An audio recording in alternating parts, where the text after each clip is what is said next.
아니, 이 새벽에 누가 이런 산골짜기에 휠체어를 끌고 와? 새벽 배송을 마치고 내려오던 트럭 기사 강우는 급브레이크를 밟았습니다. 헤드라이트 불빛 아래 도로가 아닌 절벽 끝으로 이어진 기이한 11자 바퀴 자국. 설마 사람을 버린 건가? 강우는 불길한 예감에 휩싸여 차에서 내렸습니다. 그리고 덤불숲 아래에서 짐승의 신음 같은 희미한 소리를 들었습니다. 살려줘. 그날 밤 강우의 트럭 조수석에는 흑투성이가 된 노인이 타게 됩니다. 내 아들이 날 죽이려 했다. 가진 것 없는 트럭 기사와 모든 걸 뺏긴 회장님의 기막힌 동행, 이들의 만남이 불러올 거대한 파장, 지금 공개합니다. 사연 시작 전 구독 눌러주시고 어디서 듣고 계신지 댓글 남겨주시면 그곳에 행복과 행운이 가득하기를 바라겠습니다. 새벽 2시 도시는 잠들었지만 누군가의 하루는 이제 막 시작되었어요. 가로등 하나 없는 칠흑 같은 어둠 속에서 낡은 1톤 트럭 한 대가 거친 숨을 몰아쉬고 있었죠. 쇳소리가 섞인 엔진 굉음이 고요한 산동네 언덕길을 찢을 듯 울려 퍼졌습니다. 차체는 금방이라도 부서질 듯 덜컹거렸지만 운전석에 앉은 이강우의 눈빛만큼은 매섭게 살아있었어요. 강우는 핸들을 꽉 쥐고 가파른 경사를 오르며 연신 하품을 삼켰습니다. 그의 시선이 핸들 중앙에 덕지덕지 붙은 종이들로 향했죠. 채무 변제, 독촉장 원금 및 이자 합계 3,500만 원, 미납병원비 청구서, 어머니 수술비 1,500만 원. 붉은 글씨로 찍힌 숫자들은 졸음보다 더 무겁게 강우의 어깨를 짓누르고 있었어요. 아, 진짜 눈 좀 떠라, 이강우. 자면 죽는다. 강우는 자신의 뺨을 짝 소리가 나도록 때렸습니다. 얼얼한 통증이 밀려오자 그제야 흐릿했던 시야가 조금 맑아졌죠. 트럭은 힘겹게 마지막 고개를 넘어 달동네 꼭대기에 멈춰 섰습니다. 탑차 배송 왔습니다. 문 앞에 둘게요. 강우는 혼잣말처럼 중얼거리고 트럭 짐칸 문을 열었어요. 차가운 새벽 공기가 훅 기쳐와 땀에 젖은 등줄기를 서늘하게 만들었죠. 오늘따라 유난히 생수 주문이 많았습니다. 강우는 생수 6묶음을 양어깨와 손에 나누어 들고 비탈길 계단을 오르기 시작했습니다. 계단 곳곳에는 녹담한 눈이 얼어붙어 빙판을 이루고 있었어요. 낡아서 밑창이 다 다른 운동화는 자꾸만 미끄러졌죠. 으차! 아이고 허리야. 휘청! 강우의 몸이 순간적으로 뒤로 젖혀졌습니다. 하마터면 생수통과 함께 계단 아래로 구를 뻔한 아찔한 순간이었어요. 강우는 본능적으로 난간을 잡고 중심을 잡았습니다. 심장이 쿵쿵 뛰었지만 놀랄 새도 없이 다시 발을 떼었죠. 이놈의 동네는 엘리베이터도 없고 사람 살려. 겨우 꼭대기 집 문 앞에 생수를 내려놓은 강우는 거친 숨을 몰아쉬며 잠시 밤하늘을 올려다봤습니다. 별 하나 보이지 않는 캄캄한 하늘이 꼭 자신의 미래 같아 씁쓸했죠. 같은 시각 도심의 화려한 고급 빌라 주차장에서는 전혀 다른 종류의 어둠이 도사리고 있었습니다. 박민석은 주위를 두리번거리며 식은땀을 흘리고 있었어요. 그의 앞에는 휠체어에 축 늘어진 아버지, 박진태 회장이 있었습니다. 아버지, 그러니까 제가 드린 약 드시고 푹 주무시라고 했잖아요. 네. 왜 자꾸 귀찮게 하세요? 민석의 목소리는 떨리고 있었지만 눈빛에는 광기가 서려 있었어요. 그는 잠든 진태의 뺨을 툭툭 치더니 검은색 세단 트렁크를 활짝 열었습니다. 그리곤 휠체어를 들어 올려 짐짝처럼 트렁크 안으로 구겨 넣기 시작했죠. 무겁기는 더럽게 무겁네.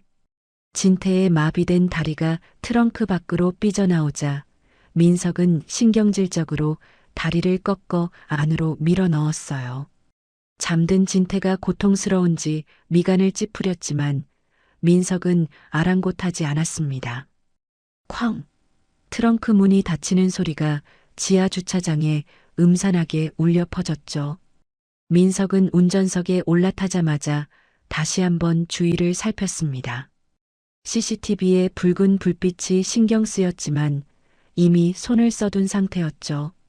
그는 품에서 대포폰을 꺼내 미리 저장해둔 좌표를 내비게이션에 입력했습니다. 목적지는 지도에도 잘 나오지 않는 인적 드문 야산이었어요. 이제 끝이야. 다 끝난 거라고. 민석은 중얼거리며 엑셀을 밟았습니다. 고급 세단은 매끄럽게 주차장을 빠져나와 어둠 속으로 미끄러져 들어갔어요. 다시 달동네 언덕길. 강우는 마지막 배송을 마치고 트럭에 올랐습니다. 다음 구역으로 가려면 지름길인 산복도로를 타야 했죠.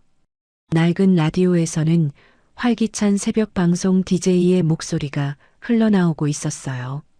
자, 새벽을 여는 여러분. 오늘도 힘차게 시작해 볼까요? 사연 주신 3824님, 따뜻한 커피 쿠폰 보내드립니다. 커피 쿠폰은 무슨 믹스커피 살 돈도 아까운데. 강우는 라디오 볼륨을 줄이며 쓴웃음을 지었습니다. 세상은 저렇게 밝고 희망찬데 자신만 흑백 영화 속에 갇힌 기분이었죠. 꼬불꼬불한 산복도로는 가로등도 드문드문해 운전하기 쉽지 않았어요. 강우는 눈을 부릅뜨고 굽은 길을 돌았습니다. 바로 그때였어요. 반대편 차선에서 눈부신 헤드라이트 불빛이 중앙선을 넘어 강우의 트럭을 향해 돌진해 왔습니다. 뭐야? 저 미친놈이. 강우는 반사적으로 핸들을 꺾으며 브레이크를 밟았습니다. 기익. 타이어 타는 냄새와 함께 트럭이 요란하게 흔들렸죠. 맞은편에서 달려오던 검은 세단도 급하게 핸들을 틀며 강우의 트럭을 스치듯 지나갔습니다. 쿠앙. 다행히 정면 충돌은 피했지만 사이드 미러끼리 부딪힐 뻔한 아슬아슬한 상황이었어요. 심장이 입 밖으로 튀어나올 것만 같았죠. 화가 머리끝까지 난 강우는 창문을 내리고 고개를 내밀었습니다. 야, 운전 똑바로 안 해? 눈을 어디다 달고 다니는 거야? 강우의 고함에도 세단은 멈추지 않았습니다. 오히려 속도를 줄이는 척하더니 강우의 트럭 옆을 천천히 지나쳐갔죠. 짙게 썬팅된 창문 너머로 운전자의 시선이 느껴졌습니다. 가로등 불빛에 스치듯 보인 운전자의 눈빛은 살기로 번들거리고 있었어요. 그런데 그 순간 강우의 귀에 기이한 소리가 들려왔습니다. 쿵쿵쿵. 세단의 뒷좌석도 아닌 트렁크 쪽에서 들려오는 둔탁한 소리였죠. 마치 누군가 안에서 문을 두드리는 것 같은, 혹은 짐승이 발버둥 치는 것 같은 소리였습니다. 뭐야 저 소리? 강우는 등골이 오싹해지는 것을 느꼈습니다. 보통의 짐이라면 저런 소리가 난리 없었죠. 덜컹거리는 도로 사정 때문이라기엔 소리의 간격이 너무나 규칙적이고 필사적이었습니다. 강우가 의아해하는 사이 세단 운전석에 앉은 민석은 입술을 깨물고 있었어요. 제기랄, 봤나? 저 트럭 기사놈이 내 얼굴을 봤을까? 민석은 백미러로 멀어지는 트럭을 힐끔거렸습니다. 다행히 트럭은 멈추지 않고 제 갈 길을 가는 듯 보였죠. 하지만 불안감은 쉽사리 가라앉지 않았습니다. 트렁크에서 들려오는 쿵쿵 소리가 점점 더 커지고 있었기 때문이죠. 아, 진짜 약을 얼마나 약하게 쓴 거야. 노인네가 힘도 좋네. 민석은 신경질적으로 라디오 볼륨을 최대로 높여 쿵쿵 소리를 덮어버렸습니다. 그리곤 엑셀을 끝까지 밟아 도심을 벗어난 외곽도로로 접어들었죠. 가로등 하나 없는 비포장 산길이 나타나자 세단은 흙먼지를 일으키며 어둠 속으로 빨려 들어갔습니다. 트렁크 안은 지옥이었습니다. 수면제 기운이 덜 깬 진태는 눈을 번쩍 떴지만 보이는 것은 칠흑 같은 어둠뿐이었어요. 입에는 테이프가 감겨 있어 비명조차 지를 수 없었죠. 으브. 진태는 온몸을 비틀어댔습니다. 하지만 뇌졸중으로 마비된 하반신은 돌덩이처럼 무거워 꼼짝도 하지 않았어요. 움직일 수 있는 건 오로지 두 손뿐이었죠. 좁은 트렁크 벽에 머리를 찍고 어깨가 짓눌리는 고통 속에서도 진태는 살아야 한다는 본능 하나로 주먹을 쥐고 천장을 두드렸습니다. 쿵, 쿵, 쿵. 차체가 심하게 흔들릴 때마다 마비된 다리가 이리저리 꺾이며 끔찍한 통증을 안겨주었습니다. 하지만 그보다 더 무서운 것은 자신을 이렇게 만든 사람이 다름 아닌 아들 민석이라는 사실이었죠. 배신감과 공포가 뒤섞여 진태의 눈에서 뜨거운 눈물이 흘러내렸습니다. 차가 덜컹거리며 멈춰섰습니다. 엔진 소리가 꺼지고 주인은 쥐 죽은 듯 고요해졌죠. 잠시 후 운전석 문이 열리고 닫히는 소리가 들려왔습니다. 자박자박 흙을 밟는 발소리가 트렁크 쪽으로 다가왔어요. 달칵!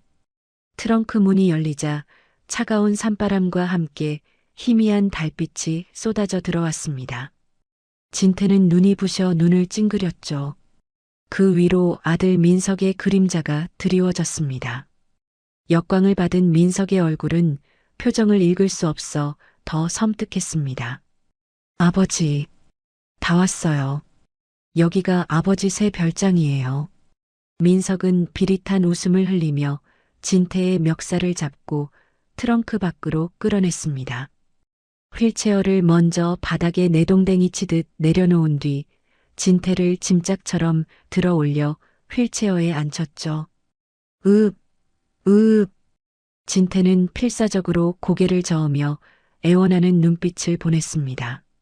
제발 이러지 말라고, 내가 잘못했다고 비는 것 같았죠.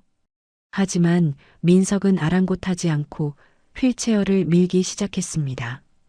바닥에는 날카로운 돌과 억센 풀들이 가득했어요. 조용히 하세요. 누가 들으면 불효자인 줄 알겠네. 민석은 거칠게 휠체어를 밀며 폐쇄된 등산로 입구로 향했습니다.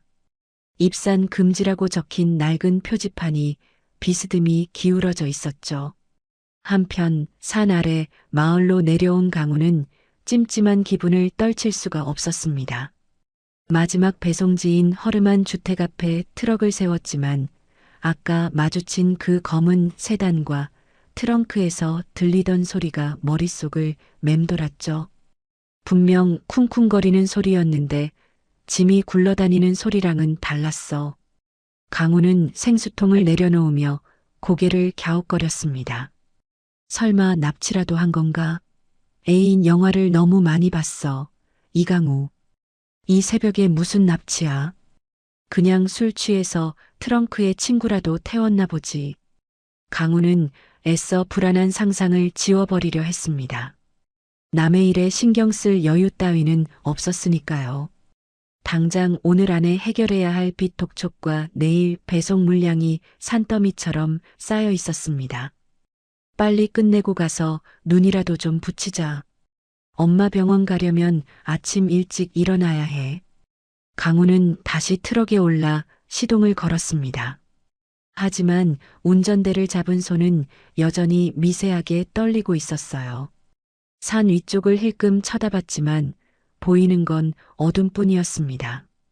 강우는 깊은 한숨을 내쉬며 엑셀을 밟았어요. 트럭은 민석의 차가 사라진 곳과는 정반대 방향인 마을 아래쪽으로 향했습니다. 민석의 차가 산길로 사라진 지 30분이 지난 시각, 칠흑 같은 어둠 속에 잠긴 야산은 스산한 바람 소리만 가득했습니다. 민석은 거친 숨을 몰아쉬며 휠체어를 밀고 있었습니다. 바퀴가 돌부리에 걸릴 때마다 덜컹거리는 진동이 손잡이를 통해 전해졌지만 그는 아랑곳하지 않고 속도를 높였죠. 목적지는 절벽 끝 빽빽한 덤불숲 앞이었습니다. 아버지, 여기가 딱 좋겠네요. 전망도 좋고 조용하고. 민석은 비릿한 웃음을 흘리며 휠체어를 멈춰 세웠습니다. 영하 10도의 혹한에 얇은 환자복만 입은 진태는 사시나무 떨듯 떨고 있었습니다. 입에 물린 재갈 사이로 하얀 입김이 뿜어져 나왔죠. 민석은 주머니에서 미리 준비한 서류 뭉치와 펜을 꺼내 진태의 눈앞에 들이밀었습니다. 자, 이제 그만 고집 피우시고 여기 지장 찍으세요. 유원장 수정 동의서입니다. 경영권 승계랑 부동산 증여 깔끔하게 정리하고 가시죠. 진태는 충혈된 눈으로 아들을 노려보았습니다. 평생을 바쳐 키운 회사를, 그리고 금쪽같이 아꼈던 아들이 자신을 이렇게 대한다는 사실에 피가 거꾸로 솟는 것 같았죠. 그는 온 힘을 다해 고개를 저었습니다. 절대 안 된다는, 죽어도 못한다는 단호한 거부였죠. 학끝까지 이러시네. 아버지, 지금 상황 파악이 안 되세요? 민석의 표정이 순식간에 싸늘하게 굳었습니다. 그는 서류를 바닥에 내팽개치고 진태의 멱살을 잡았습니다. 그럼 여기서 얼어 죽든가 아니면 굶주린 멧돼지밥이 되든가 선택하세요. 전 더 이상 아버지 뒤치다꺼리 못합니다. 민석의 손에 힘이 들어갔습니다. 휠체어가 절벽 쪽으로 기우뚱했죠. 진태는 공포에 질려 눈을 질끈 감았습니다. 잘 가세요, 아버지. 민석은 망설임 없이 휠체어 손잡이를 낭떠러지 쪽으로 힘껏 밀어버렸습니다. 읍! 진태의 비명은 재갈에 막혀 묵직한 신음으로 변해 터져나왔습니다. 휠체어는 가파른 비탈길을 따라 굴러떨어졌습니다. 쿵, 쾅, 우지끈. 앙상한 나뭇가지들이 부러지는 소리와 휠체어 금속 프레임이 바위에 부딪히는 소리가 요란하게 울려 퍼졌죠. 휠체어는 한참을 구르다 덤불숲 깊은 곳에 처박히고 나서야 멈췄습니다. 절벽 위 민석은 아래를 내려다보며 귀를 기울였습니다. 아무런 소리도 들리지 않았죠. 후, 드디어 끝났네. 그는 안도의 한숨을 내쉬며 입가에 미소를 지었습니다. 뒤도 돌아보지 않고 차에 올라탄 민석은 엑셀을 밟아 현장을 빠져나갔습니다. 붉은 미등이 어둠 속으로 멀어지자 산은 다시 죽음 같은 고요에 잠겼습니다. 한편 산 아래 마을에서 마지막 배송을 마친 강우는 빈 트럭을 몰고 하산하고 있었습니다. 오늘따라 진짜 춥네. 뼈마디가 다 시리다. 강우는 히터 바람이 나오는 송풍구에 손을 비비며 굽은 산길을 내려왔습니다. 평소 배송을 마치고 유턴을 하던 공터 입구가 보였죠. 핸들을 꺾으려던 강우의 눈에 바닥에 찍힌 타이어 자국이 들어왔습니다. 이거 아까 그 차 자국인데?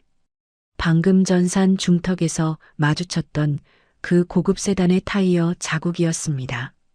폭이 넓고 패턴이 독특해 금방 알아볼 수 있었죠. 자국은 어지럽게 찍혀 있었는데 마치 급하게 유턴을 하고 나간 듯 했습니다. 여기까지 와서 차를 돌렸네, 뭐하는 놈들이야, 진짜. 강우는 혀를 차며 그냥 지나치려 했습니다. 남의 사정이야 알 바 아니었으니까요. 그런데 헤드라이트 불빛이 갓길을 비추는 순간 강우의 시선이 타이어 자국 옆에 멈췄습니다. 잠깐, 저게 뭐야? 타이어 자국 옆에 얇은 두 줄의 바퀴 자국이 선명하게 남아 있었습니다. 오토바이나 자전거 바퀴라기엔 너무 얇고 간격이 좁았죠. 게다가 그 자국은 도로가 아닌 낭떠러지 쪽으로 이어지다 뚝 끊겨 있었습니다. 기익. 강우는 본능적으로 급브레이크를 밟았습니다. 트럭이 휘청거리며 멈춰 섰습니다. 심장이 쿵쿵 뛰기 시작했죠. 아까 트렁크에서 들렸던 쿵쿵 소리와 이 기이한 바퀴 자국이 머릿속에서 퍼즐처럼 맞춰지는 기분이었습니다. 차에서 내린 강우는 스마트폰 플래시를 켜고 바닥을 비췄습니다. 이건 휠체어잖아. 확신했습니다. 11자 형태로 나란히 이어진 얇은 자국은 분명 휠체어 바퀴 자국이었습니다. 그것도 누군가가 억지로 밀어서 생긴 바닥을 긁으며 끌려간 흔적이었죠.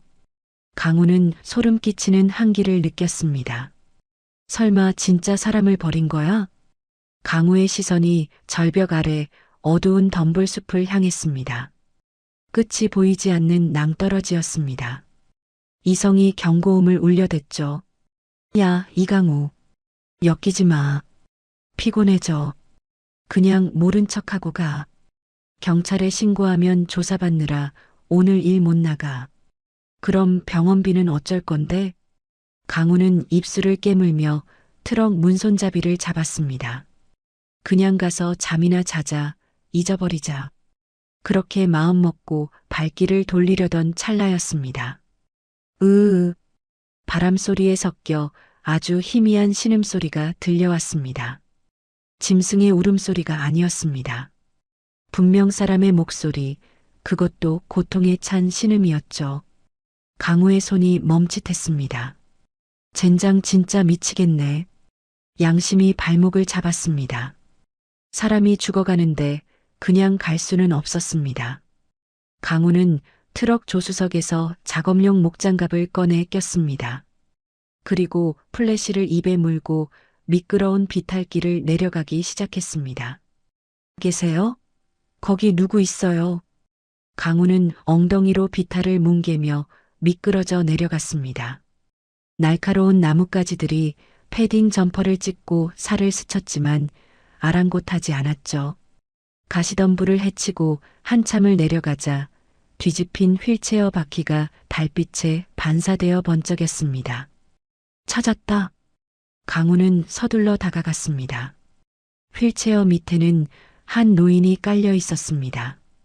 얇은 환자복은 찢어져 피가 배어 나왔고 얼굴은 파랗게 질려 있었죠. 할아버지, 정신 차리세요. 여보세요. 강우는 휠체어를 치우고 노인의 뺨을 가볍게 두드렸습니다. 노인의 몸은 얼음장처럼 차가웠습니다. 저체온증이 심각해 보였죠. 입에 물린 재갈을 풀어주자 노인이 쿨럭거리며 거친 숨을 토해냈습니다. 의식이 흐릿해지던 진태는 눈을 떴습니다. 눈앞에 하얀 입김을 내뿜으며 자신을 흔드는 남자의 얼굴이 보였죠. 저승사자가 데리러 온 것일까? 진태는 죽음의 공포에 떨며 미세하게 입술을 달싹였습니다. 사살요. 걱정 마세요. 제가 구해드릴게요. 일단 여길 빠져나가야 해요. 강우는 진태를 일으켜 세우려 했지만 축 늘어진 다리는 말을 듣지 않았습니다. 하반신 마비라는 걸 눈치챈 강우는 이를 악물고 진태를 등에 업었습니다. 꽉 잡으세요. 놓치면 둘 다 죽습니다. 내려올 때보다 올라가는 길은 몇 배나 더 힘들었습니다. 가파른 경사에 발이 푹푹 빠졌고 마비된 진태의 다리는 자꾸만 처져서 나뭇가지에 걸렸죠. 강우의 숨소리가 거칠어졌습니다. 허벅지가 터질 것 같았고 등에서는 식은땀이 비 오듯 쏟아졌습니다. 으라차차, 조금만 참아요. 강우는 네 발로 기어서 비탈길을 올랐습니다. 흙투성이가 된 손톱 밑에서 피가 맺혔지만 멈출 수 없었죠. 10분이 1시간처럼 느껴지는 사투 끝에 드디어 도로 위로 올라왔습니다. 후아 후아 죽다 살았네. 탈진 직전인 강우는 후들거리는 다리로 트럭까지 걸어갔습니다. 조수석 문을 열고 진태를 밀어 넣었죠. 히터를 최대치로 틀고 자신이 입고 있던 롱패딩을 벗어 진태에게 덮어주었습니다. 조금만 기다리세요. 금방 따뜻해질 거예요. 강우는 다시 절벽 쪽으로 돌아가 휠체어를 끌어올렸습니다. 증거가 될 수 있으니까요. 휠체어를 짐칸에 싣고 트럭에 오르려던 순간 덤불 속에 반짝이는 무언가가 눈에 들어왔습니다. 이게 뭐지? 강우는 몸을 숙여 물건을 집어들었습니다. 고급스러운 가죽 명함 지갑이었습니다. 떨어뜨린 지 얼마 안 된 듯 깨끗했죠. 지갑을 열어보니 대성물류 전무 박민석이라는 금박이 박힌 명함이 가득 들어 있었습니다. 박민석 이놈이 범인인가? 강우는 명함 지갑을 주머니에 깊숙이 찔러 넣었습니다. 단순 사고가 아니라 계획된 범죄라는 확신이 들었죠. 그는 서둘러 운전석에 올라타 시동을 걸었습니다. 덜덜 떨리는 손으로 핸들을 잡은 강우의 눈빛이 매섭게 빛났습니다. 두고 보자. 어떤 놈인지 내가 꼭 잡는다. 트럭 안은 히터 열기로 후끈해지기 시작했습니다. 하지만 강우의 손은 여전히 덜덜 떨리고 있었죠. 그는 조수석에 축 늘어진 진태를 바라보며 마른 침을 삼켰습니다. 영감님, 정신 좀 차려봐요. 죽으면 안 돼요. 강우는 보온병 뚜껑을 열었습니다. 김이 모락모락 피어오르는 유자차를 진태의 입가에 조심스럽게 가져다 댔죠. 자, 이거 좀 마셔봐요. 따뜻한 거예요. 흘리지 않으려고 애썼지만 덜컹거리는 트럭 때문에 끈적한 유자차가 진태의 입가를 타고 흘러내렸습니다. 다행히 온기를 느낀 진태가 본능적으로 입술을 오물거리며 차를 받아 마셨습니다. 쿨럭, 쿨럭. 사례가 들렸는지 진태가 거칠게 기침을 토해냈습니다. 창백했던 얼굴에 아주 희미하게 혈색이 돌기 시작했죠. 강우는 안도의 한숨을 내쉬며 휴대폰을 꺼내 들었습니다. 다행이다. 이제 경찰 부를게요. 119도 같이 불러야 하나? 강우의 손가락이 112 버튼 위를 맴돌던 찰나였습니다. 탁! 진태의 꽁꽁 언 손이 강우의 손목을 낚아챘습니다. 힘 하나 없는 소나기였지만 그 절박한 만큼은 강우의 뼈까지 전해져 왔죠. 진태는 충혈된 눈을 번쩍 뜨고 고개를 세차게 가로저었습니다. 안 돼, 신고하지 마라. 갈라진 목소리가 힘겹게 새어나왔습니다. 강우는 의아한 듯 진태를 내려다보았습니다. 네, 무슨 소리예요?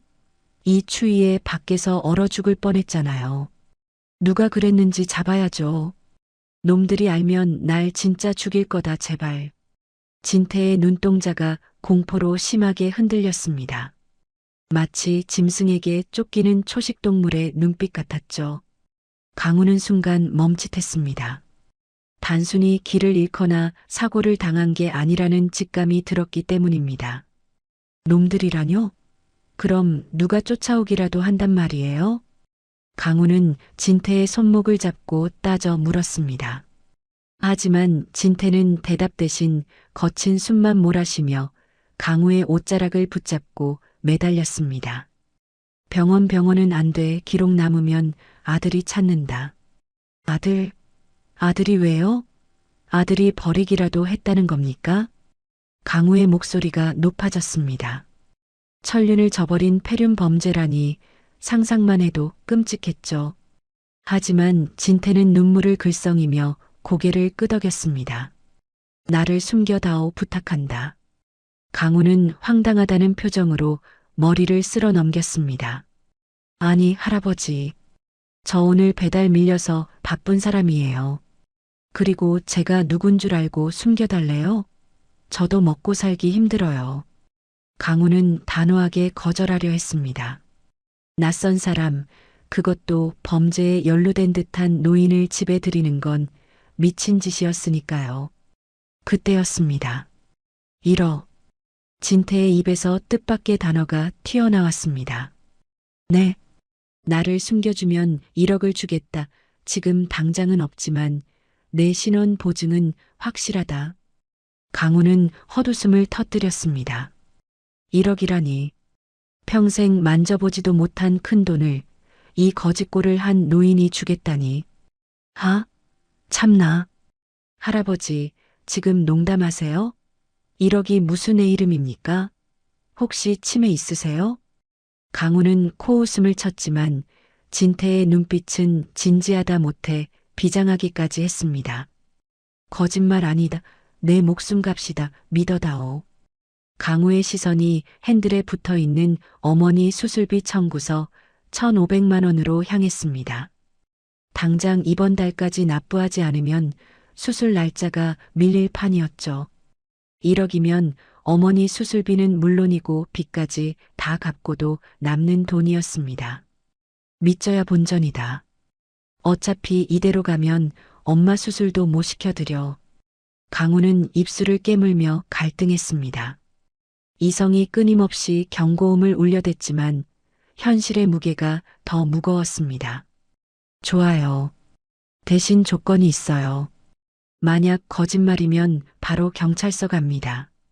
그리고 저 바깥 방세 다 청구할 거예요. 아시겠어요? 강우는 짐짓 엄한 목소리로 으름장을 놓았습니다. 진태는 감격에 겨운 표정으로 고개를 끄덕였습니다. 고맙다, 정말 고맙다. 트럭은 다시 어둠을 뚫고 달리기 시작했습니다. 새벽 산길을 빠져나와 도심 외곽의 허름한 빌라촌으로 향했죠. 강우는 조수석에서 지쳐 잠든 진태를 힐끔거렸습니다. 내가 미쳤지. 생판 모르는 사람을 집에 들이다니. 저 노인네 혹시 사기꾼이나 지명수배자 아니야? 후회가 밀려왔지만 이미 엎질러진 물이었습니다. 낡은 빌라 앞에 트럭을 세운 강우는 깊은 한숨을 내쉬었습니다. 일어나요. 다 왔어요. 강우는 진태를 흔들어 깨웠습니다. 하지만 진태는 미동도 하지 않았습니다. 완전히 탈진해버린 모양이었죠. 아이고, 내 팔자야. 강우는 진태를 등에 업었습니다.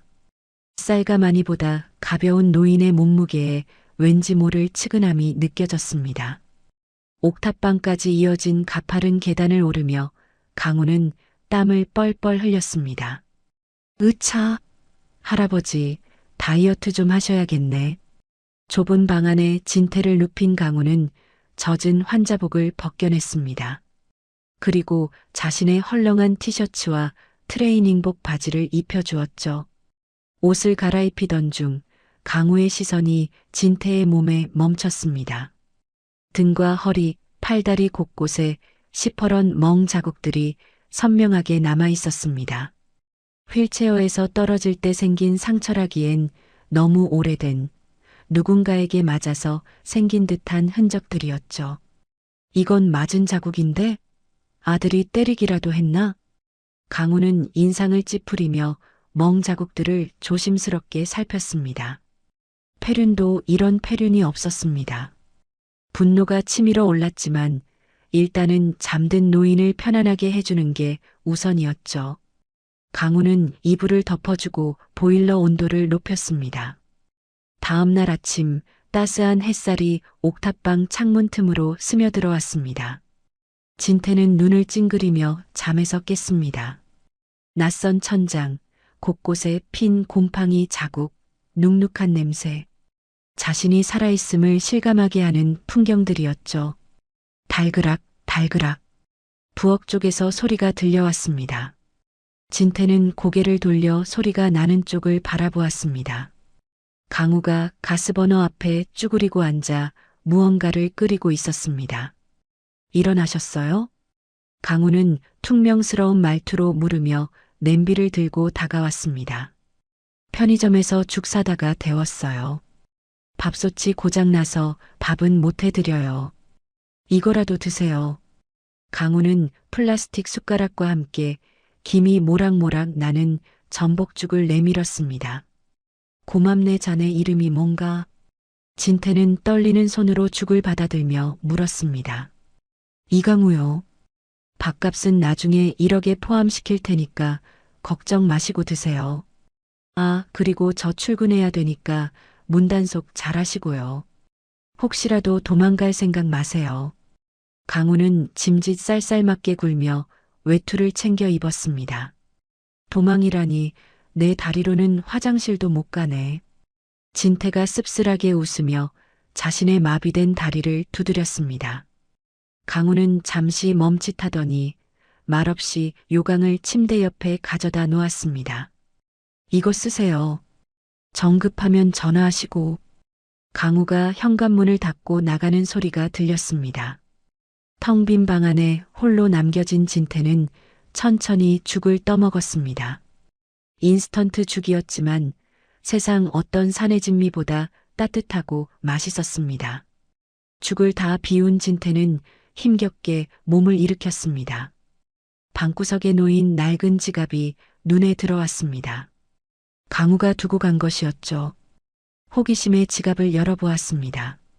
꼬깃꼬깃한 1,000원짜리 몇 장과 함께 낡은 사진 한 장이 들어 있었습니다. 젊은 시절의 강우와 그의 어머니가 활짝 웃고 있는 사진이었습니다. 어머니의 환한 미소가 강우를 꼭 닮아 있었죠. 효자구나, 나랑은 다르게. 진태는 가슴 한구석이 욱신거려 왔습니다. 자신을 죽이려 했던 아들 민석의 얼굴이 떠올랐기 때문입니다. 그는 지갑을 덮고 주위를 둘러보았습니다. 책상 위에 놓인 구형 태블릿 PC가 보였습니다. 으윽. 진태는 팔꿈치로 기어서 책상까지 이동했습니다. 온몸이 부서질 듯 아팠지만 멈출 수 없었습니다. 떨리는 손가락으로 전원 버튼을 눌렀습니다. 다행히 배터리가 남아 있었습니다. 인터넷 검색창에 대성물류 박진태를 입력했습니다. 수많은 기사들이 쏟아져 나왔습니다. 속보 대성물류 박진태 회장 실종, 경찰 수색 난항, 단독 박민석 전무 아버지, 평소 치매 증상 심해, 가출 가능성 높아, 인터뷰 눈물 흘리는 박민석 부디 무사히 돌아오시길. 화면 속 민석은 검은 양복을 입고 수척한 얼굴로 인터뷰를 하고 있었습니다. 거짓 눈물을 흘리며 아버지를 꼭 찾겠다고 말하는 아들의 모습에 진태는 치가 떨렸습니다. 이 나쁜 놈 천하의 몹쓸 놈.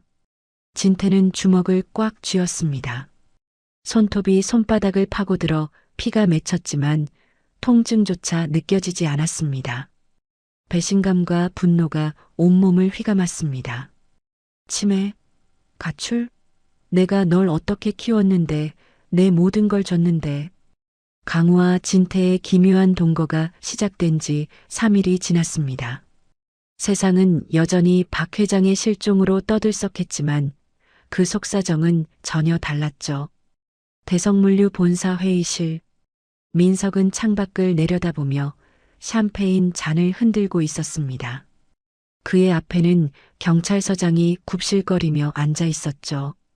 서장님, 수색 범인은 말씀드린 대로 강원도 쪽으로 돌리셨겠죠? 아, 그럼요. 전무님 말씀대로 그쪽 야산 중심으로 대대적인 수색을 펼치고 있습니다.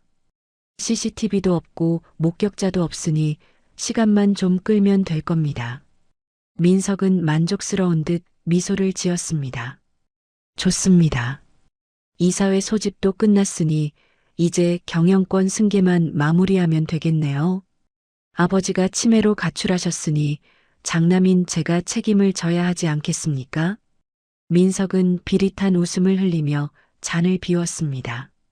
아버지의 시신 따위는 영원히 발견되지 않기를 바랄 뿐이었죠. 같은 시각 강우는 땀을 뻘뻘 흘리며 옥탑방 계단을 오르고 있었습니다.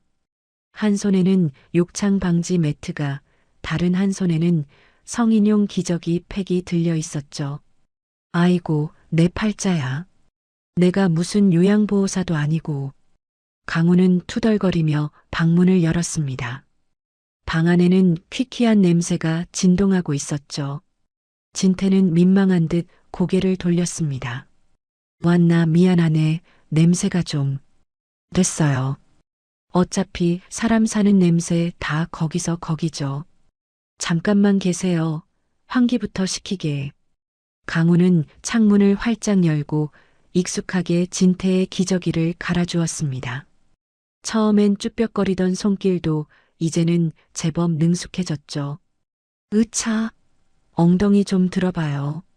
욕창 생기면 큰일 나요. 강우는 매트리스를 깔아주고 진태의 몸을 닦아주었습니다. 툴툴거리면서도 손길 하나하나에는 정성이 묻어났습니다. 진태는 그런 강우를 보며 가슴 한구석이 찡해옴을 느꼈습니다. 그날 새벽 강우가 코를 골며 잠든 사이였습니다. 진태는 조심스럽게 베개 밑에서 구형 폴더폰을 꺼냈습니다. 며칠 전 강우 몰래 옷장 깊숙한 곳에서 찾아낸 보물이었죠. 떨리는 손으로 단축번호 1번을 꾹 눌렀습니다. 뚜루루 뚜루루. 여보세요? 수화기 너머로 익숙하고도 반가운 목소리가 들려왔습니다. 김 변호사였습니다. 김 변호사 나네. 회 회장님, 살아계셨습니까? 지금 어디십니까? 김 변호사의 울먹이는 목소리에 진태도 목이 메었습니다. 하지만 지금은 감상에 젖을 때가 아니었죠. 쉿, 조용히 해. 놈들이 도청할 수도 있어. 난 안전한 곳에 있다. 지금부터 내가 하는 말 잘 듣게 해. 진태는 낮게 깔린 목소리로 지시를 내리기 시작했습니다. 비밀 계좌 관리, 주식 매집, 그리고 민석의 동향 파악까지. 옥탑방은 순식간에 비밀 지휘소로 변했습니다. 네, 알겠습니다. 회장님 지시대로 움직이겠습니다. 통화를 마치고 폴더폰을 닫으려던 순간이었습니다. 누구요? 등 뒤에서 서늘한 목소리가 들려왔습니다. 진태가 화들짝 놀라 돌아보니 강우가 부스스한 눈으로 자신을 노려보고 있었습니다. 자다께서 무슨 전화질입니까? 혹시 조직이에요? 나 몰래 딴짓하는 거 아니죠? 강우의 눈빛엔 의심이 가득했습니다. 진태는 침을 꿀꺽 삼키며 태연한 척 연기했습니다. 아, 아니네. 옛날에 빌려준 돈 받으려고 독촉 전화 좀 했네. 이 늙은이도 밥값은 해야지 않겠나? 돈이요? 사채업자라도 하셨어요? 말투가 영꾼 같은데. 뭐 비슷하네. 망하기 전엔 꽤 날렸지. 진태는 능청스럽게 둘러댔습니다. 강우는 찜찜한 표정이었지만 더 이상 캐묻지 않고 다시 이불을 뒤집어 썼습니다. 시끄럽게 하지 마요. 내일도 새벽부터 나가야 하니까. 며칠 뒤 강우가 녹초가 되어 퇴근했을 때였습니다. 진태가 꼬깃꼬깃한 현금 뭉치를 불쑥 내밀었습니다. 자, 밖에. 이게 뭐예요? 강우는 눈이 휘둥그레졌습니다. 5만원권 다발이 꽤 두툼해 보였죠. 밀린 월세랑 이자부터 갚아. 내 비상금 털어온 거야. 비상금이요? 아니, 할아버지. 이거 혹시 훔친 돈 아니에요? 저 작물 취득으로 잡혀가기 싫어요. 강우는 손사래를 치며 뒷걸음질 쳤습니다.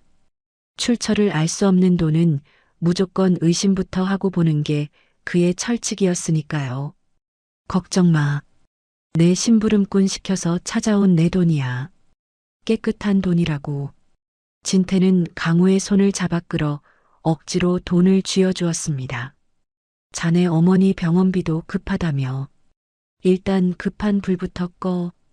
강우는 돈뭉치를 내려다보며 망설였습니다. 어머니 수술비 독촉 전화에 시달리던 참이었기에 더욱 거절하기 힘들었죠. 에라 모르겠다. 범죄 수익이면 경찰서 가서 자수하고 아니면 땡큐지. 그럼 일단 빌리는 걸로 칠게요. 나중에 1억 주실 때까지만 쓰는 겁니다.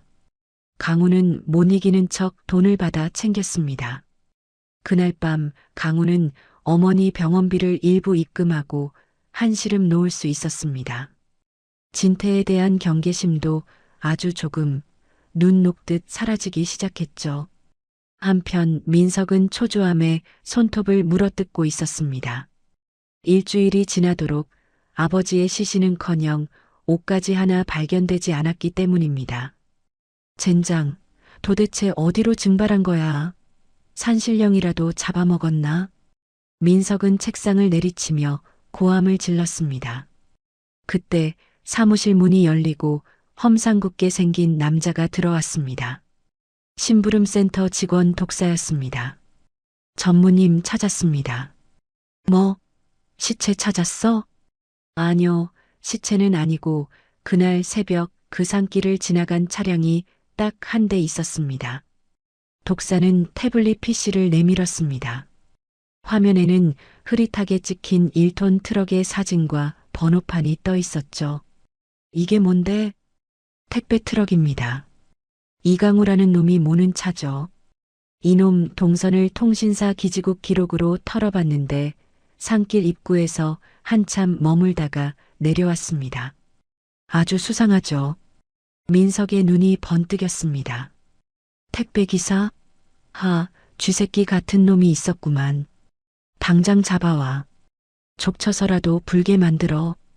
걱정 마십시오. 냄새 맡는 건 제가 전문이니까요. 독사는 비열한 웃음을 흘리며 사무실을 나갔습니다. 옥탑방의 평화는 오래가지 못할 운명이었습니다.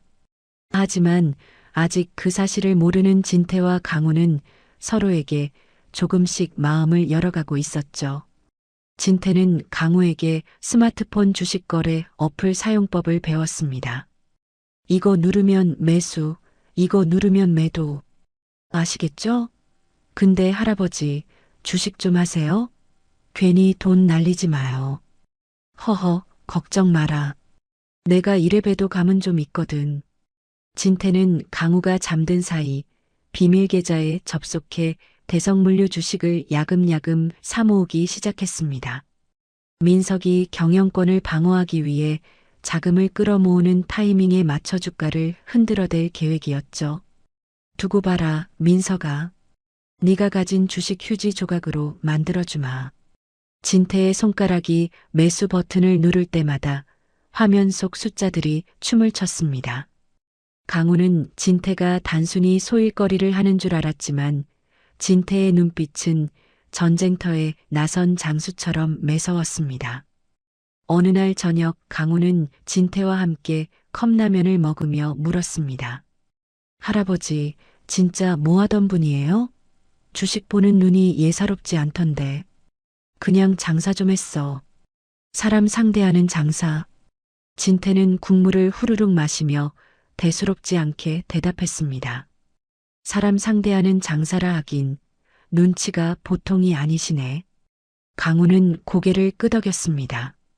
진태의 말 한마디, 행동 하나에서 느껴지는 연륜과 무게감은 단순히 나이 탓만은 아니었습니다. 묘한 카리스마가 있었죠. 자네도 나중에 장사해 볼 생각 없나? 내가 미천 좀 대줄 수 있는데. 에이, 됐어요. 전 그냥 운전이나 할래요. 머리 쓰는 건 딱 질색이라. 두 사람은 서로를 마주보며 피식 웃었습니다. 1톤 트럭 운전사와 재벌 회장. 어울리지 않을 것 같은 두 남자의 동거는 그렇게 깊어가고 있었습니다. 다음 날 새벽 4시 강우는 마지막 배송을 마치고 물류터미널 주차장으로 걸어 나왔습니다. 뻐근한 목을 돌리며 트럭으로 향하던 강우의 발걸음이 뚝 멈췄습니다. 내 차 맞나? 가로등 불빛 아래 낡아 빠진 1톤 트럭이 서 있었는데 어딘가 달라 보였습니다. 자세히 보니 바퀴가 문제였습니다. 닳고 닳아 실밥이 보일 정도로 마모되었던 타이어 4짝이 모두 윤기가 흐르는 최고급 광폭 타이어로 교체되어 있었던 것이죠. 이게 뭐야? 누가 남의 차에 장난질이야? 강우는 기쁨보다는 공포를 느꼈습니다. 세상에 공짜는 없다는 것을 뼈저리게 알고 있었으니까요. 누군가 자신의 트럭을 건드렸다는 사실 자체가 소름 끼쳤습니다. 혹시 위치 추적기라도 달아놓은 거 아냐? 강우는 트럭 밑으로 기어 들어갔습니다. 손전등을 켜고 차체 하부를 샅샅이 뒤졌습니다. 다행히 수상한 물건은 발견되지 않았지만 찝찝함은 가시지 않았죠. 타이어 가게 스티커를 확인하고 전화를 걸었습니다. 여보세요? 제 차 타이어 간 사람 누굽니까? 네. 익명으로 결제했다고요? 그게 말이 됩니까? 전화를 끄는 강우의 손이 부들부들 떨렸습니다. 그때 주머니 속 휴대폰이 짧게 진동했습니다. 징. 문자 수신 한국대학병원. 이강우님 모친 수술비 1,500만 원 전액 완납되었습니다. 잔액 영원. 강우는 문자를 보고 그대로 굳어버렸습니다. 숨이 턱 막혀왔습니다. 1,500만 원이라니. 자신이 몇 년을 일해도 모으기 힘든 큰 돈이었습니다. 누구야, 도대체 누구야? 강우는 사색이 되어 트럭에 올라탔습니다. 머릿속에 떠오르는 사람은 단 한 명뿐이었습니다. 옥탑방에 숨겨둔 그 노인. 기익. 트럭은 미친 듯이 질주해 빌라 앞에 멈춰 섰습니다. 강우는 계단을 2칸씩 뛰어 올라가 문을 벌컥 열었습니다. 일어나. 당장 일어나요. 강우는 자고 있던 진태의 멱살을 잡을 듯이 흔들어 깨웠습니다. 진태는 놀란 눈으로 강우를 올려다봤습니다. 무슨 일인가? 새벽부터 왜 이래? 당신 정체가 뭐야? 이거 검은 돈이지? 보이스피싱이야 뭐야? 나 전과자 만들 셈이야? 강우는 휴대폰 문자 화면을 진태의 눈앞에 들이밀며 고함을 질렀습니다. 진태는 문자 내용을 훑어보더니 덤덤하게 고개를 끄덕였습니다. 아, 그거 내가 낸 걸세. 그러니까 그 돈 어디서 났냐고요. 훔친 돈이면 나 바로 경찰서 갈 겁니다. 강우의 눈에 핏발이 섰습니다. 진태는 잠시 망설이다가 침착하게 입을 열었습니다. 진정하게. 훔친 돈 아니야. 사실 내가 망한 중소기업 사장일세. 네? 사장요? 그래. 부도나고 빚쟁이들한테 쫓겨서 산속으로 도망치다 변을 당한 거야. 근데 죽다 살아나니까 숨겨둔 비상금이 생각나더군. 김 실장 시켜서 찾은 돈이야. 밥값은 해야 할 거 아닌가. 진태는 능청스럽게 거짓말을 늘어놓았습니다. 왕년의 사채업자라는 말보다는 빚에 쫓기는 망한 사장이라는 설정이 강우에게 더 잘 먹힐 것 같았기 때문이죠. 강우의 표정이 미묘하게 변했습니다. 빚쟁이에게 쫓긴다는 말에 동질감을 느낀 것이었죠. 자신도 매일같이 채무 독촉에 시달리는 처지였으니까요. 진짜요? 범죄 수익 아니고 내 목숨 걸고 맹세하네. 땀 흘려번 내 돈이야. 자네 어머니 수술비 급하다면서 일단 사람부터 살리고 봐야지. 진태의 진지한 눈빛에 강우는 의심을 거두었습니다. 다리에 힘이 풀려 털썩 주저앉았죠. 하, 진짜 놀랐네. 고맙습니다. 정말 고맙습니다, 사장님. 강우는 안도의 한숨을 내쉬며 고개를 숙였습니다. 그날 저녁 강우는 퇴근길에 붕어빵 봉지를 들고 들어왔습니다. 식사하셨어요? 오는 길에 붕어빵 좀 사왔는데. 강우는 평소보다 한결 부드러운 표정으로 진태에게 붕어빵을 건넸습니다. 허허, 이게 얼마만인가. 붕어빵이라니. 진태는 따뜻한 붕어빵을 한 입 베어 물었습니다. 달콤한 팥향금이 입안 가득 퍼졌습니다. 평생 최고급 요리만 먹고 살았지만 옥탑방에서 강우와 나눠 먹는 2,000원어치 붕어빵이 훨씬 더 맛있게 느껴졌습니다. 저희 어머니도 붕어빵 좋아하셨는데 아버지가 보증 잘못 써서 집안이 풍비박산 나고 어머니가 쓰러지시고 그때부터 빚 갚느라 정신없이 살았네요. 강우는 씁쓸하게 웃으며 자신의 이야기를 털어놓았습니다. 처음으로 속내를 비친 것이었죠. 진태는 묵묵히 강우의 이야기를 들어주었습니다. 이 녀석 참 기구하게 살았구나. 나 같은 놈 아들로 태어났으면 고생 안 했을 텐데. 진태는 붕어빵을 오물거리며 생각했습니다. 돈만 줬느라 놓쳤던 소소한 행복, 가족 간의 정이 이런 것인가 싶었죠. 강우가 친아들처럼 느껴지는 순간이었습니다. 하지만 평화는 오래가지 않았습니다. 빌라 건너편 건물 옥상, 어둠 속에 숨어있던 독사가 망원 렌즈로 강우의 집 창문을 주시하고 있었기 때문이죠. 찾았다. 빙고. 렌즈 속에는 휠체어에 앉아 붕어빵을 먹고 있는 진태의 실루엣이 선명하게 잡혔습니다. 독사는 입꼬리를 비틀어 올리며 민석에게 전화를 걸었습니다. 전무님 찾았습니다. 늙은이 살아있네요. 아주 팔팔합니다. 수화기 너머로 무언가 깨지는 소리와 함께 민석의 고함이 터져 나왔습니다. 뭐라고? 살아있어? 당장 처리해. 쥐도 새도 모르게 없애버리란 말이야. 알겠습니다. 오늘 밤 작업 들어갈까요? 아니, 내일 낮에 해. 보는 눈이 많으니까 트럭 몰고 나갔을 때 사고사로 위장해. 깔끔하게. 독사는 전화를 끊고 다시 렌즈를 들여다봤습니다. 진태는 창밖을 보다가 반짝이는 불빛을 감지했습니다. 아주 찰나였지만 렌즈에 반사된 빛이라는 걸 본능적으로 알아차렸죠. 등골이 서늘해졌습니다. 놈들이다. 냄새를 맡았어. 진태는 급히 커튼을 쳤습니다. 강우가 의아한 듯 물었습니다. 왜 그래요? 답답하게. 아니, 바람이 좀 차서 이봐 강우야. 내일은 평소 다니던 길 말고 다른 길로 다녀라. 네? 갑자기 무슨 소리예요? 그냥 꿈자리가 사나워서 그래. 조심해서 나쁠 거 없잖아. 진태는 차마 놈들이 쫓아왔다고 말할 수 없었습니다. 강우가 겁을 먹고 도망칠까봐 두려웠기 때문이죠. 대신 몰래 김 변호사에게 문자를 보냈습니다. 놈들이 붙었다. 내일이 고비다. 준비해라. 다음 날 아침 강우는 출근 준비를 하며 진태의 경고를 떠올렸습니다. 평소와 다른 길이라 영감님도 참 별 걱정을 다 하시네. 강우는 대수롭지 않게 여기며 트럭에 올랐습니다. 하지만 시동을 걸고 얼마 지나지 않아 백미러에 낯선 검은색 승합차가 비쳤습니다. 골목을 돌 때마다 끈질기게 따라붙는 차였죠. 저 차 아까부터 계속 따라오는데? 강우의 심장이 덜컥 내려앉았습니다. 진태의 말이 사실이었던 겁니다.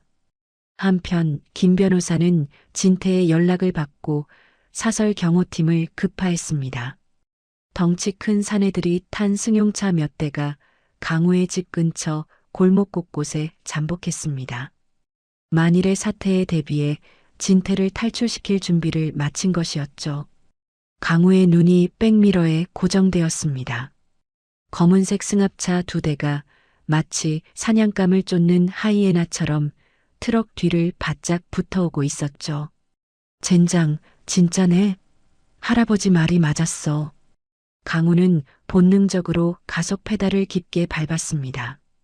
낡은 트럭 엔진이 비명을 지르며 튀어나갔습니다. 하지만 승합차들도 속도를 높이며 거리를 좁혀왔죠. 같은 시각 민석은 인근 주차장에 세운 자신의 차 안에서 태블릿 PC를 노려보고 있었습니다. 화면에는 강우의 트럭 위치가 빨간 점으로 깜빡이고 있었죠. 독사 놈이 눈치챘어. 빨리 따라붙어. 놓치면 내 놈 목숨도 끝인 줄 알아. 민석은 무전기에 대고 고래고래 소리를 질렀습니다. 그의 눈은 핏발이 서서 광기로 번들거리고 있었습니다. 걱정 마십시오. 쥐새끼가 도망쳐봤자 도간에 든 쥐입니다. 무전기 너머로 독사의 비열한 목소리가 들려왔습니다. 강우는 핸들을 급하게 꺾어 좁은 골목길로 들어섰습니다.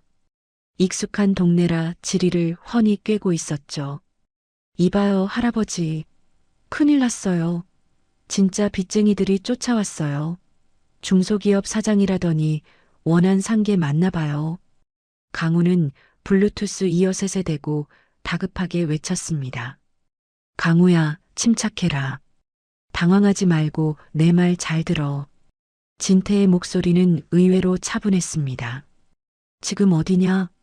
3번 국도 쪽 물류창고 알지? 그쪽으로 놈들을 유인해. 내가 손을 써두마. 네. 거긴 막다른 길인데, 몰라요. 일단 시키는 대로 할게요. 강우는 투덜대면서도 핸들을 다시 꺾었습니다. 좁디 좁은 재래시장 골목이 나타났습니다. 사람들과 좌판이 빽빽하게 들어찬 곳이었죠. 빵빵, 빵.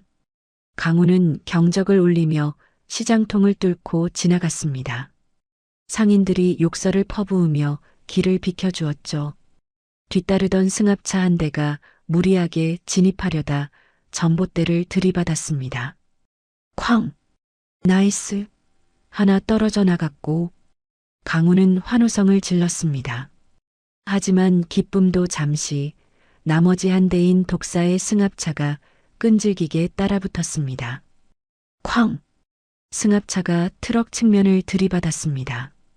강우는 충격으로 핸들을 놓칠 뻔했지만 필사적으로 중심을 잡았습니다. 트럭이 휘청거리며 물류창고 근처 공터로 들어섰습니다. 으악! 진짜 막다른 길이잖아. 공터 끝에는 철망 펜스가 쳐져 있어 더 이상 갈 곳이 없었습니다. 강우는 급브레이크를 밟아 트럭을 세웠습니다.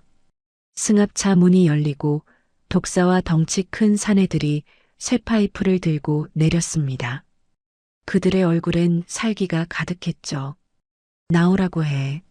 안 나오면 차 부숴버린다. 독사가 트럭 유리창을 쇠파이프로 내리쳤습니다. 쩡 하는 소리와 함께 유리에 금이 갔습니다. 이 미친놈들이. 강우는 차 문을 잠그고 버텼습니다. 하지만 유리창은 금방이라도 깨질 듯 위태로웠죠. 강우의 시선이 조수석 바닥에 놓인 소화기에 꽂혔습니다. 그래, 이거다. 강우는 안전핀을 뽑고 소화기를 집어들었습니다. 창문이 와장창 깨지며 독사의 손이 불쑥 들어왔습니다. 잠금 장치를 풀려는 손이었죠. 받아라, 이 자식들아. 치익. 강우는 소화기 분말을 독사의 얼굴에 정통으로 쏘았습니다. 하얀 가루가 시야를 가리자 독사가 비명을 지르며 뒤로 물러났습니다. 아, 내 눈이 안 보여. 그 틈을 타 강우는 기어 레버를 후진하에 넣었습니다. 다 죽어보자. 부앙. 트럭이 굉음을 내며 급후진했습니다. 적재함 뒷문이 덜컹거리며 열리자 그 안에 실려있던 무거운 공구 박스와 자재들이 와르르 쏟아져 내렸습니다. 우당탕탕. 으악. 내 발. 덩치들의 발 위로 무거운 박스들이 떨어졌습니다. 공터는 순식간에 아수라장이 되었죠. 놈들이 고통에 몸부림치는 사이 강우는 다시 기어를 드라이브 뒤에 넣고 엑셀을 밟았습니다. 지금이다. 트럭은 넘어진 덩치들을 피해 공터를 빠져나와 도로로 질주했습니다. 강우의 이마에선 피가 흐르고 있었지만 닦을 새도 없었죠. 머릿속엔 오직 한 가지 생각뿐이었습니다. 할아버지가 위험해. 놈들이 자신을 미끼로 삼아 진태를 노릴 수도 있다는 생각이 스쳤기 때문입니다. 강우는 미친 듯이 집으로 향했습니다. 기익. 빌라 앞에 도착한 강우는 트럭에서 뛰어내려 계단을 올랐습니다. 옥탑방 문이 처참하게 부서져 있는 것을 보고 심장이 덜컥 내려앉았습니다. 할아버지. 강우는 방 안으로 뛰어들어갔습니다. 하지만 방은 텅 비어 있었습니다. 휠체어만 덩그러니 넘어져 바퀴가 헛돌고 있었죠. 안 돼, 늦었어. 강우는 절망감에 털썩 주저앉았습니다. 자신이 시간을 끄는 동안 놈들이 진태를 납치해 간 것이라 생각했죠. 하지만 사실은 달랐습니다. 진태는 강우가 놈들을 유인하는 사이 미리 대기하고 있던 김 변호사의 경호팀에 의해 극적으로 구조되었습니다. 검은색 세단 뒷좌석에 앉은 진태는 창밖을 보며 강우를 걱정하고 있었죠. 강우야, 조금만 버텨라. 내가 곧 간다. 진태의 눈빛이 매섭게 빛났습니다. 이제 반격의 시간이 다가오고 있었습니다. 텅 빈 옥탑방. 강우는 바닥에 떨어진 휠체어를 보며 다리에 힘이 풀려 주저앉았습니다. 방 안은 폭격을 맞은 듯 어질러져 있었고 진태는 온데간데 없었죠. 젠장, 내가 지켜주겠다고 했는데. 강우는 피 묻은 손으로 머리를 감싸 쥐었습니다. 자신이 시간을 끄는 사이 놈들이 진태를 납치해 갔다는 생각에 죄책감이 밀려왔습니다. 띠리링. 그때 바닥에 뒹굴고 있던 진태의 폴더폰이 요란하게 울렸습니다. 강우는 화들짝 놀라 전화기를 낚아챘습니다. 여보세요? 할아버지, 어디에요? 강우냐? 나다. 지하 주차장이다. 3번 기둥 뒤로 빨리 내려와라. 수화기 너머로 들리는 진태의 목소리는 다급했지만 침착했습니다. 살아계셨어요? 지금 갈게요. 강우는 전화를 끊자마자 미친 듯이 계단을 뛰어내려갔습니다. 지하 주차장 3번 기둥 뒤. 그곳에는 검은색 세단 한 대가 서 있었고 그 뒤에 휠체어를 탄 진태가 숨죽이고 있었습니다. 할아버지. 강우가 달려가자 진태는 안도의 한숨을 내쉬었습니다. 하지만 곧 강우의 이마에서 흐르는 피를 보고 눈시울을 붉혔습니다. 자네 그 상처는 뭔가? 나 때문에 다친 건가? 아, 이거요? 별거 아니에요. 긁힌 거예요. 강우는 쑥스러운 듯 피를 닦아냈습니다. 진태는 떨리는 손으로 강우의 손을 잡았습니다. 미안하다 그리고 고맙다. 자네 덕분에 살았어. 진태는 결심한 듯 심호흡을 한 번 하더니 강우의 눈을 똑바로 쳐다보며 입을 열었습니다. 강우야, 더 이상 숨길 수 없겠구나.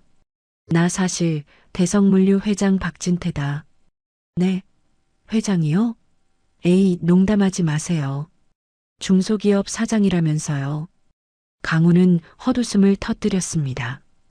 컵라면을 끓여 먹고 옥탑방에서 뒹굴던 노인이 재벌 회장이라니 믿기지 않았죠. 하지만 진태의 표정은 진지했습니다. 농담 아니다. 지금 당장 주주총회장으로 가야 해. 놈들이 회사를 뺏으려 하고 있어. 그때 주차장 입구로 경찰차 사이렌 소리가 들려왔습니다. 곧이어 정장을 입은 중년 남성이 차에서 내려 진태에게 달려왔습니다. 김 변호사였습니다. 회장님, 무사하셔서 다행입니다. 김 변호사는 진태에게 90도로 허리를 숙여 깍듯하게 인사했습니다. 뒤이어 내린 경찰들도 진태에게 경례를 붙였죠. 강우는 입을 다물지 못했습니다. 헐, 진짜였어? 대박. 김 변호사는 심각한 표정으로 진태에게 보고했습니다. 회장님, 지금 민석 전무가 심어놓은 첩자들 때문에 공식적인 경찰 호송이 어렵습니다. 놈들이 이동 경로를 파악하고 있을 겁니다. 그럼 어떡하지? 이대로 가면 놈들한테 잡힐 텐데. 진태가 난감해하자 김 변호사가 강우의 낡은 트럭을 가리켰습니다. 이 트럭으로 이동하시죠. 놈들은 회장님이 고급 세단이나 경찰차를 탈 거라고 예상할 겁니다. 눈에 띄지 않게 이동하려면 이게 최선입니다. 강우는 얼떨떨한 표정으로 자신의 트럭을 쳐다봤습니다. 제 똥차요? 회장님 타기엔 좀 그런데. 아니네. 자네 차만큼 안전한 곳은 없어. 부탁하네, 강우군. 진태의 간곡한 부탁에 강우는 헬멧을 고쳐 쓰듯 마음을 다잡았습니다. 알겠습니다.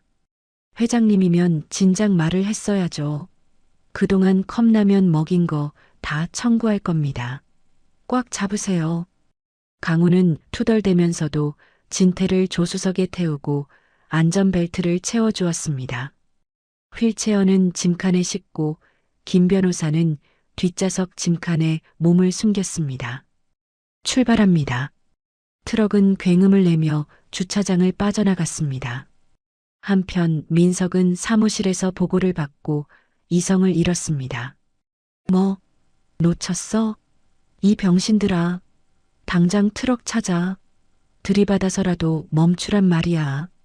민석은 재떨이를 집어던지며 고래고래 소리를 질렀습니다. 그의 지시를 받은 경호팀 차량 수십 대가 도심으로 쏟아져 나왔습니다. 도심 한복판, 강우의 트럭을 중심으로 민석의 경호 차량들이 따라붙기 시작했습니다.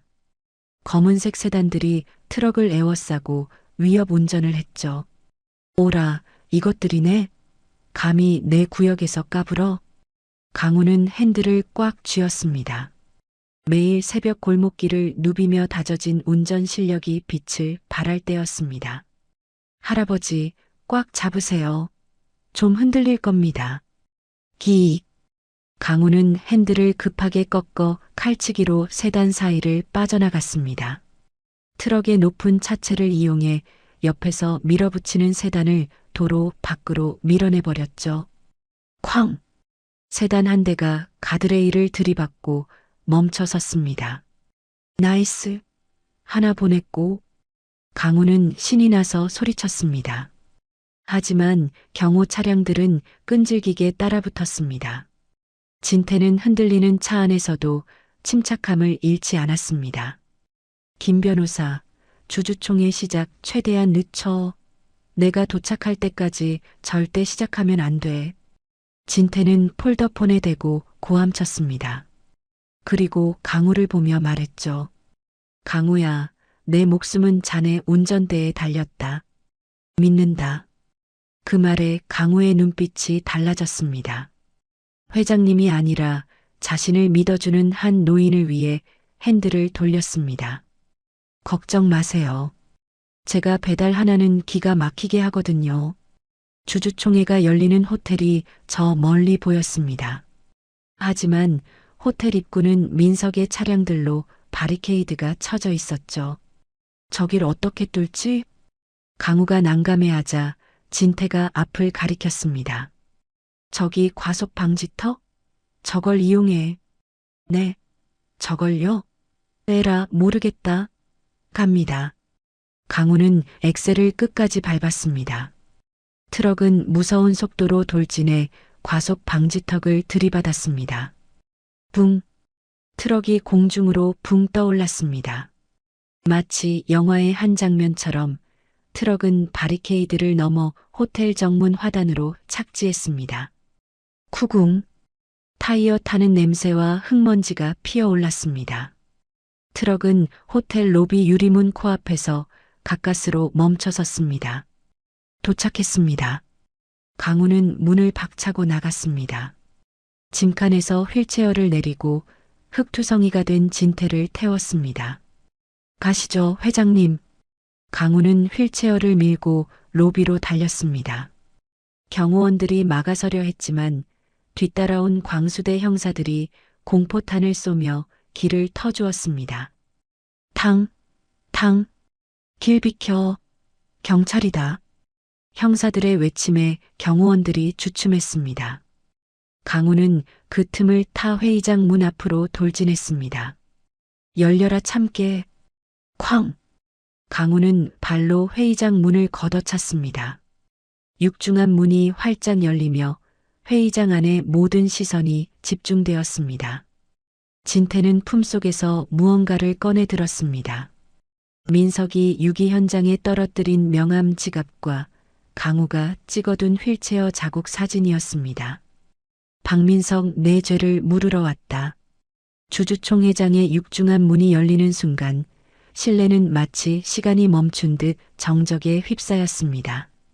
수백 명의 주주와 임원들의 시선이 일제히 입구 쪽으로 쏠렸습니다. 단상 위 막 취임 연설을 시작하려던 박민석은 유령이라도 본 사람처럼 사색이 되어 뒷걸음질 쳤습니다. 아버지. 그의 손에서 마이크가 힘없이 미끄러져 바닥으로 떨어졌습니다. 쿵! 마이크가 바닥을 치는 둔탁한 소리가 회의장에 울려 퍼지자 그제야 사람들이 웅성거리기 시작했습니다. 박진태 회장님 아니야? 실종됐다더니 저게 무슨 꼴이야? 휠체어 타고 있는 저 청년은 또 누구고? 강우는 거친 숨을 몰아쉬며 휠체어를 단상 바로 아래까지 밀고 들어갔습니다. 이마에 흐르는 피와 찢어진 옷, 그리고 흙투성이가 된 진태의 모습은 이들이 겪어온 사투를 고스란히 보여주고 있었죠. 진태는 떨리는 손으로 강우의 어깨를 짚고 상체를 곧게 세웠습니다. 그리고 바닥에 떨어진 마이크를 주워들었습니다. 내 아들은 나를 죽이려 했다.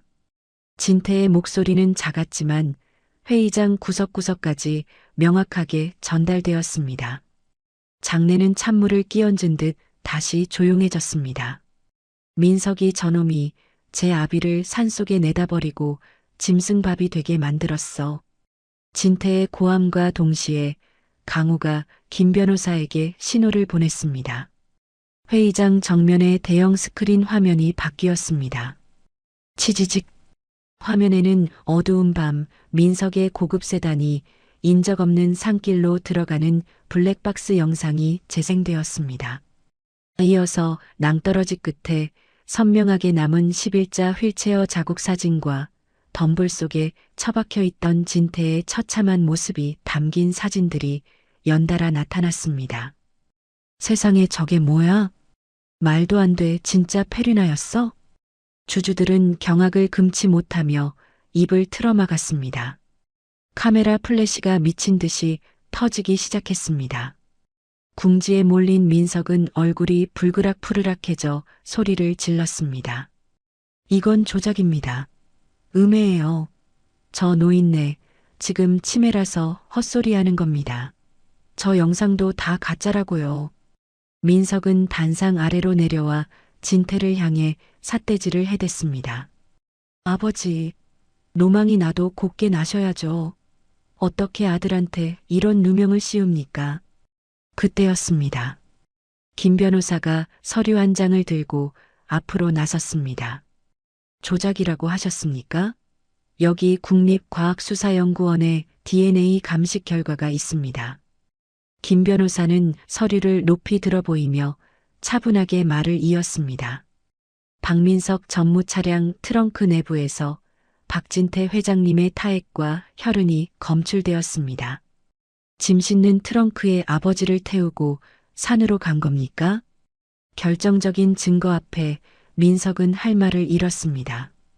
다리에 힘이 풀려 주저앉고 말았죠. 아니야, 난. 대기하고 있던 검찰 수사관들이 단상으로 뛰어 올라왔습니다. 박민석 씨, 존속살해 미수 및 유기 혐의로 긴급 체포합니다. 수갑이 채워지는 순간 민석은 정신이 나간 사람처럼 발버둥 쳤습니다. 이거나 내가 누군 줄 알아? 난 대성물류 회장이 될 사람이야. 이거 안 나. 민석은 수사관들을 밀치고 도망치려 했습니다. 하필 그가 도망치려는 방향은 강우와 진태가 있는 쪽이었죠. 어딜 도망가려고. 강우의 눈빛이 매섭게 빛났습니다. 강우는 민석이 가까이 오자 휠체어 손잡이를 꽉 잡고 힘껏 밀어버렸습니다. 우직근. 강우가 민 휠체어 바퀴가 민석의 발등을 그대로 짓밟고 지나갔습니다.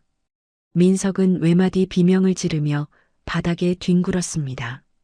아파. 내 발. 강우는 넘어진 민석을 내려다보며 차갑게 말했습니다. 당신 아버지가 느꼈을 고통에 비하면 아무것도 아니야. 엄살 피우지 마. 바닥을 기며 고통스러워하는 민석의 모습은 산속에서 추위에 떨며 살려달라고 빌던 진태의 모습과 묘하게 겹쳐 보였습니다. 진태는 휠체어 위에서 싸늘하게 식은 눈으로 아들을 내려다보았습니다. 민석아, 아버지 잘못했어요. 한 번만 용서해 주세요. 민석은 진태의 바짓가랑이를 잡고 매달렸습니다. 하지만 진태는 매몰차게 다리를 뺐습니다. 너는 내 아들이 아니다. 내 아들은 이미 죽었다. 진태의 서슬 퍼런 일갈에 민석은 멍하니 입을 벌렸습니다. 수사관들이 다시 달려들어서 민석을 일으켜 세웠습니다. 민석은 짐승처럼 울부짖으며 회의장 밖으로 끌려나갔습니다. 아버지. 으아악. 민석의 비명이 사라지자 회의장에는 다시 정적이 찾아왔습니다. 진태는 흐트러진 옷매무새를 가다듬고 주주들을 향해 고개를 숙였습니다. 주주 여러분, 그리고 임직원 여러분, 집안 단속을 잘못해 심려를 끼쳐드려 죄송합니다. 제 부덕의 소치입니다. 진태의 진심 어린 사과에 곳곳에서 박수가 터져나왔습니다. 진태는 옆에 서 있는 강우의 손을 잡았습니다. 그리고 번쩍 들어 올렸습니다. 하지만 하늘이 저를 버리지 않았습니다. 이 청년이 죽어가던 저를 살린 진짜 은인입니다. 1톤 트럭 하나로 저를 지켜준 제게는 피를 나눈 자식보다 더 귀한 아들입니다. 수백 개의 카메라 렌즈가 강우를 향했습니다. 플래시 세례가 쏟아지자 강우는 눈이 부신 듯 찡그리며 쑥스럽게 코를 문질렀습니다. 아, 거참 눈부시네. 기자가 마이크를 들이대며 물었습니다. 이강우 씨, 한 말씀 부탁드립니다. 어떤 마음으로 회장님을 구하셨습니까? 강우는 씩 웃으며 너스레를 떨었습니다. 전 그냥 밀린 배달료 받으러 온 건데요. 1억 주신다고 하셔서. 강우의 엉뚱한 대답에 회의장은 웃음바다가 되었습니다. 진태도 그제야 환하게 미소를 지었습니다. 가장 완벽하고 통쾌한 배송 완료였습니다. 1년 후 새벽 4시 대성물류 물류센터 최신형 전기 트럭 수십 대가 줄지어 충전을 하고 있는 주차장에 말끔한 정장 차림의 남자가 나타났습니다. 이강우였습니다.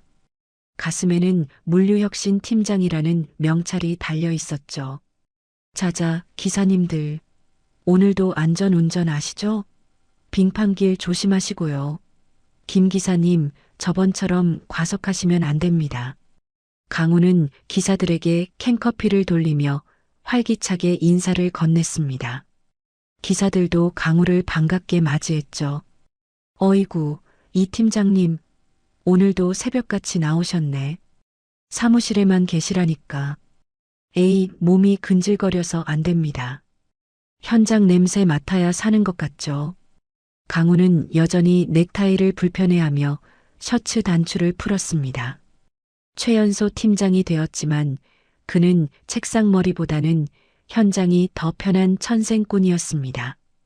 기사들의 고충을 누구보다 잘 알기에 직접 발로 뛰며 해결해주는 해결사 팀장으로 통했죠. 퇴근길, 노을이 붉게 물든 강변도로를 강우의 새 SUV가 달리고 있었습니다.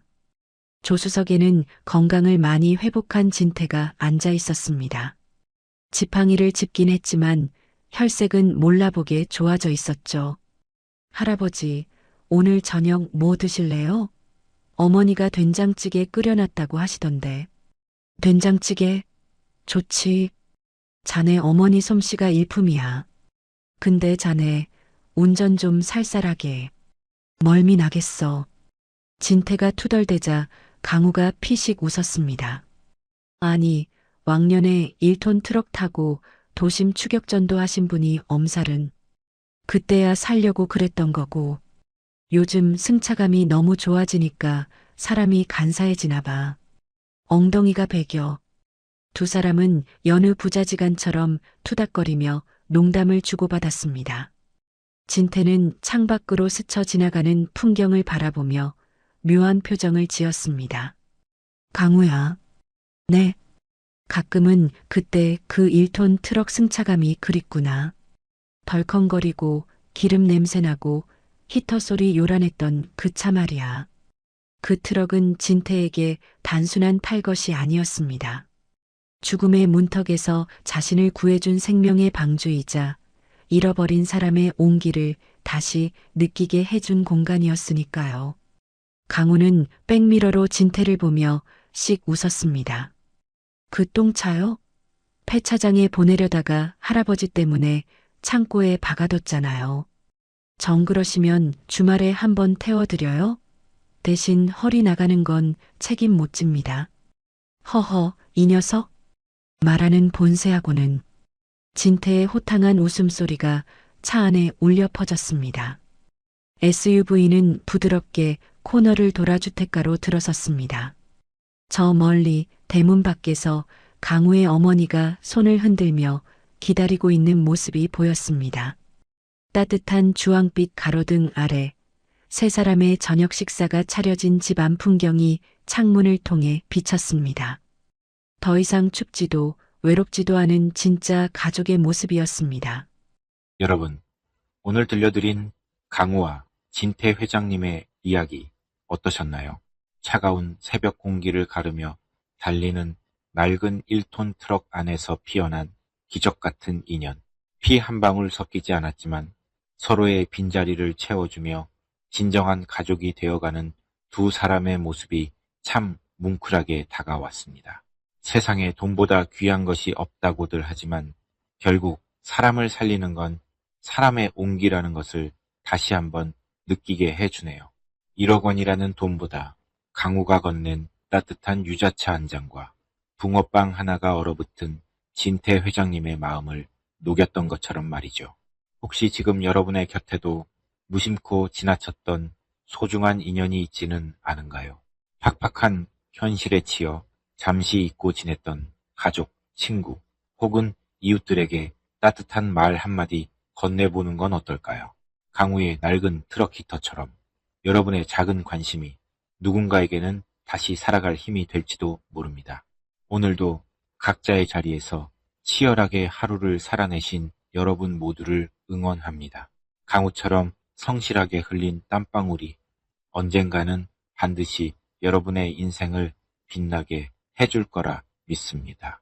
저희는 다음에도 가슴 따뜻하고 통쾌한 사연으로 찾아뵙겠습니다. 구독과 좋아요는 큰 힘이 됩니다. 이야기를 끝까지 들어주신 분이 계시다면 잘 들었다고 댓글 하나만 남겨주세요. 감사합니다.